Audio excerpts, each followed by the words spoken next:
Party Fit Check with Ayesha Kanga. We've been having such fun. She, of course, is bringing the party to our Radio 1 studios. Absolutely loving it.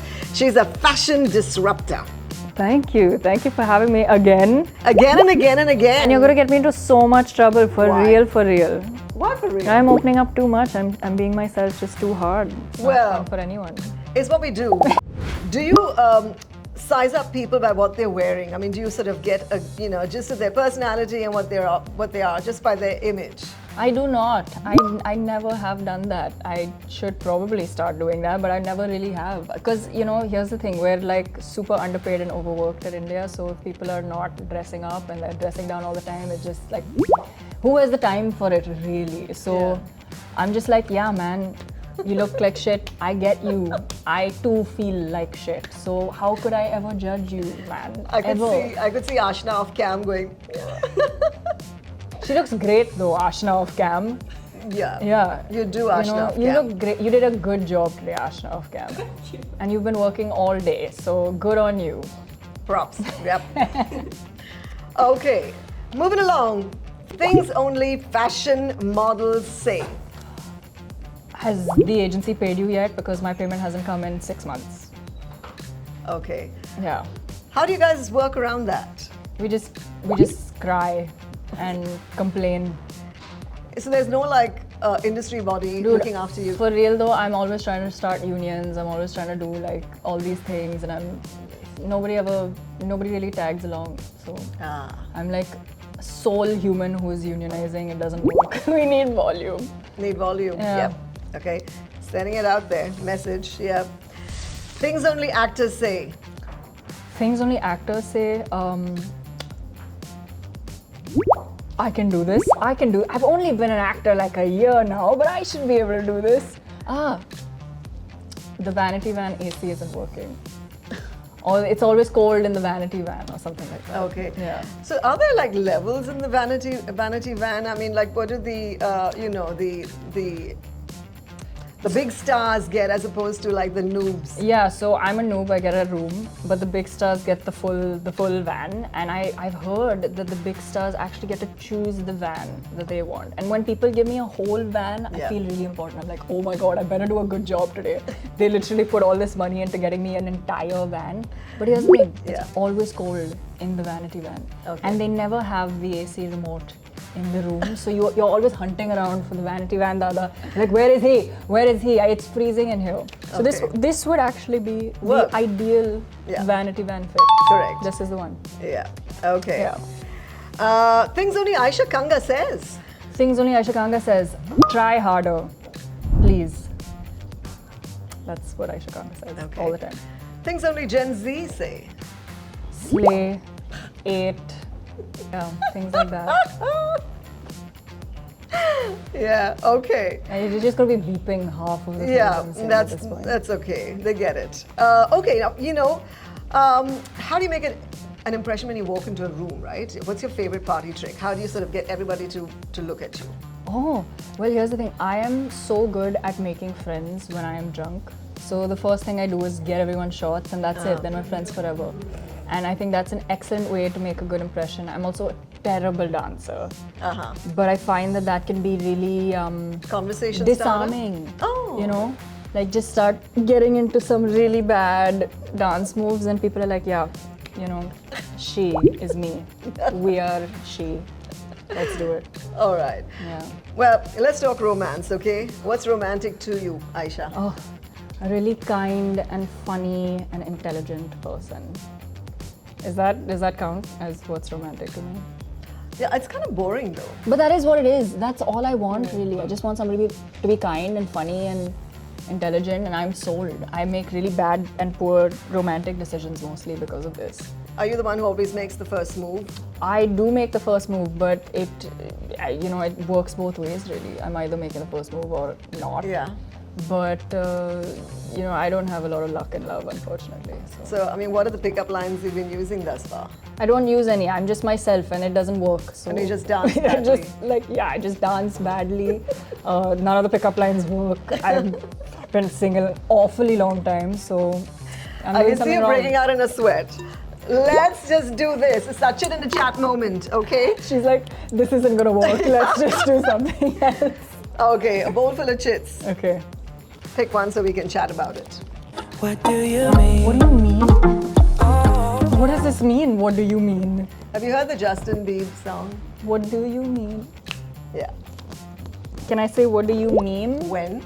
What do you mean? Yeah. Yeah. Yeah, go for it. You know, I was actually, I actually wanted to start an Instagram broadcast channel where I'm a meme lord and all I do is send memes. Right. So would you join my Instagram broadcast channel? Absolutely. And would you ask me what do you mean? I would definitely. What do you mean? We have We it. gotta get a picture of this. What do you mean?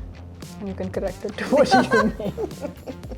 Okay, thanks for that. Now, you know, I think we mentioned earlier about being a size 0 and modeling and stuff, and we have to talk about body shaming, right? We have to talk about that in the context of what it means to today's kids and how they're so influenced by what's around them. So, your take on that?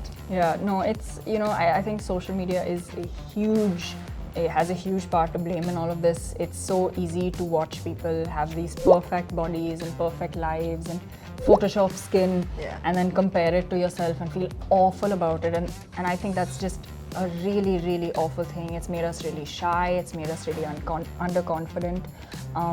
But you know, nothing you see online is necessarily real. I love that a lot of people are now using it to make money. People are using it. There are different kinds of jobs now because of social media. I think it's a great thing, but of course, you know, it'll never be fun to feel like shit because, you know, somebody else has this great life. So, you know, as long as people are able to tell the difference, I think we're all good. And you know, these days we're so heavily into inclusivity, and it's mostly online. And I hope that someday it does really translate into real life because it is a real thing, and it's important. And not everybody eats the same. Not everybody retains weight the same way. So you know, we need to understand that. You know, people look a certain way and then they don't, and it's your genes and your body, and this is not an important thing. Right. It'll never be an important thing. We have to stop making it so important. Yeah. I think what's really important though are girl squads. Yeah.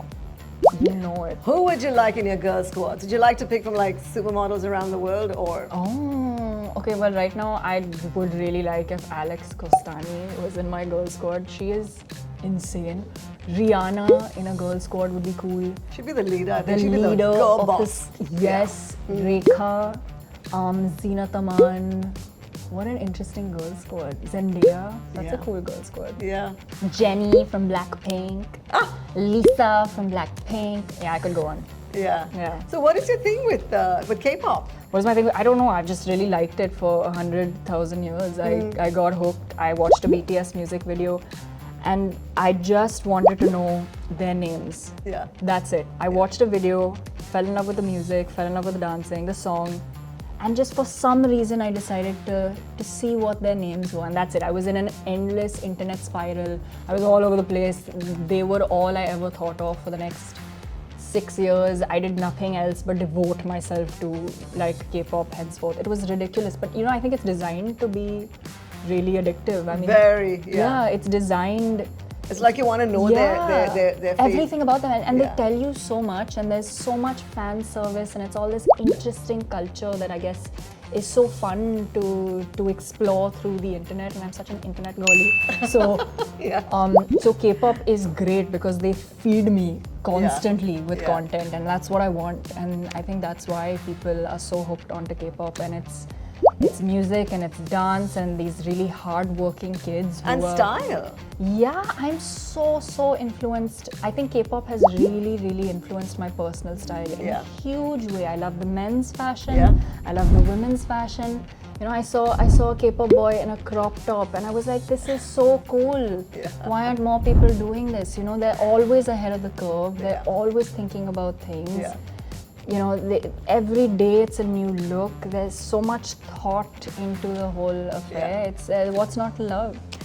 And I can tell you're so passionate about fashion, so let's just wrap things up by asking you about the future of fashion.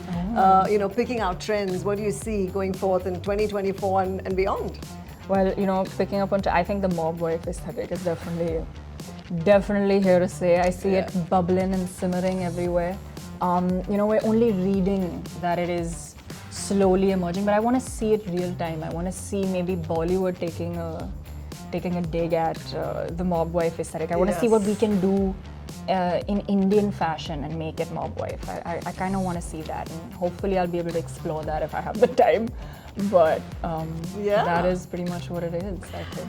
I just think you've leveled up our fashion and style game here at Radio 1. Thank you. It's been fantastic. Thank you for, taking part in our Friday Fit Check, everyone. This is Ayesha Kanga.